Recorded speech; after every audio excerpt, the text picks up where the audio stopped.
All right, let's get started. Think of yourself as a secret agent, because today your mission is all about cracking a secret code, the one hidden inside decimals. For most of us, decimals are they're just dots in a number, right? But what if I told you they're actually secret codes? Yeah, like little clues left behind by a hidden fraction, just waiting for a detective like you to come along and solve the whole mystery. That's exactly right. Your mission today is to become a master code breaker. We're going to learn how to decode this secret language, and I promise you, by the end of this, you are never going to look at decimals the same way again. Okay, so every good detective needs a toolkit, right? You can't just walk into a case unprepared. So let's get ourselves geared up. I've got two essential gadgets for you that are going to help us crack any decimal code we find. First up in your toolkit is what I call the money analogy. And trust me, it's simple, but it is an absolute game changer. From this moment on, whenever you see a decimal, I want you to think of it as money. Just that one little mental switch makes everything, it just makes so much more sense. Now, to really make this money analogy work, you need a special little gadget. We're calling it the Ghost Zero. It sounds mysterious, but it's a super simple, super powerful trick. All you do is add a zero to the end of a short decimal, and suddenly it looks exactly like cents. So let's take a look. You see a clue like zero point 0.5. On its own, it's kind of abstract, right? But let's add our Ghost Zero, and boom, it becomes 0.50. And what's 0.50? Come on, you know this one. It's 50 cents. Half a dollar. See? Just like that, its true value is revealed. All right, you got your toolkit? Feeling ready? Good, because now it's time to see how these tools actually work out in the field. Let's open up our first case file. Okay, here's the mission profile. We are on the hunt for one very specific hidden fraction, and it has to meet three conditions. So listen closely. First, its denominator, the bottom number. It has to be odd. Second, the numerator, the top number, needs to be greater than 2. And finally, the total value of the fraction has to be somewhere between 0.4 and 0.6. Got it? 3 rolls. All right, so 3 clues. Where do we even begin? Well, a good detective always starts with what they know best. Let's zoom in on that third clue. The value is between zero point 0.4 and 0.6. Now, let's use our toolkit. Our Ghost Zero trick tells us that's the same as saying between 40 cents and 60 cents. So think about it. What is the most famous, most common fraction that's worth exactly 50 cents? Right smack in the middle. You got it, 1/2. That's gotta be our prime suspect. It's worth 0.5 or 50 cents, which fits clue number 3 perfectly. But, and this is important, a good detective checks every single clue. So, let's test it against clue number 1. Is the denominator odd? The denominator of 1/2 is 2. And 2 is, it's an even number. So that means mission abort. Our prime suspect just got disqualified. It didn't even make it past the first checkpoint. So 1/2 is not our hidden fraction. But hey, that's not a failure, right? That's progress.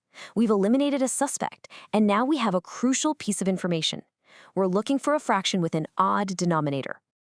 Okay, so we need something that's kind of like 1/2. It feels like 1/2, but it's got to have an odd denominator. What's a common odd denominator? How about 5? Yeah, let's investigate the world of fifths. All right, new suspect on the table. How about the fraction 3/5? Let's run it through our checklists. Rule 1.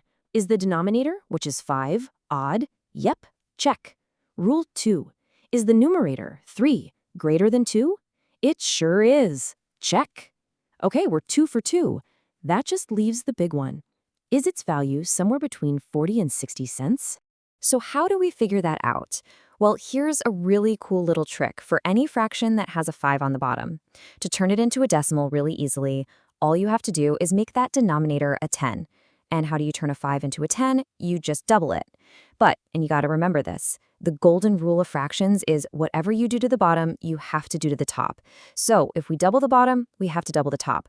We double that 3 and we get 6. And just like that, our fraction becomes 6/10. And what is 6/10 written as a decimal? It's 0.6. Or, as our friend Agent Ghost Zero would tell us, that's 60 cents. Now, let's go back to our last clue. Does that fit our rule of being between 0.4 and 0.6? Yes, it lands right on the money, at the very top of our range. Case cracked. The hidden fraction was 3/5 all along. Excellent work, really. But listen, the world of code breaking is rarely that simple. We're going to level up now. Sometimes the clues themselves feel like a trap, like an impossible puzzle, or maybe a really clever disguise designed to throw you completely off the trail. Okay, check out your next mission profile. This one? This one looks impossible at first glance. Clue number 1 is very specific. The fraction is 1/2. Simple enough. But clue number 2 says that all of the digits you use to write that fraction have to be even. Wait a minute, how can that possibly be? The number 1 and 1/2 is definitely an odd number. This feels like a trick, right? This is exactly where the best detectives separate themselves from the rest. They know to look for disguises. See, in the world of fractions, we call these equivalent fractions. Think of them like fractions with secret identities. They might look totally different on the outside, but on the inside, they have the exact same value. So the real question is there another way to write 1/2 using totally different numbers? You bet there is. Take a look at this one, 4/8. The fraction 4/8 has the exact same value as 1/2. It's still worth 50 cents. But now, look at the digits. The number 4 is even, and the number 8 is also even. And there it is, code cracked. The disguise works perfectly. 4/8 is the secret identity of 1/2 that solves the puzzle. And that's a huge lesson for us. Never ever take a fraction at face value. It just might be wearing a disguise that holds the key to the whole case. That was fantastic work today. Seriously, you've cracked 2 pretty tough cases. Before we wrap this up, let's do a quick mission debrief. We need to lock in these new skills so you're ready to go for your next assignment. Okay, so here are your Codebreakers golden rules. Let's make these stick. Rule number 1, always give a decimal that goes 0 so you can see its money value. It is the fastest way to really get what it means. Rule number 2, when you've got a list of clues, just be systematic. Check them one at a time. And rule number 3, always, and I mean always, be on the lookout for disguises, those equivalent fractions hiding right there in plain sight.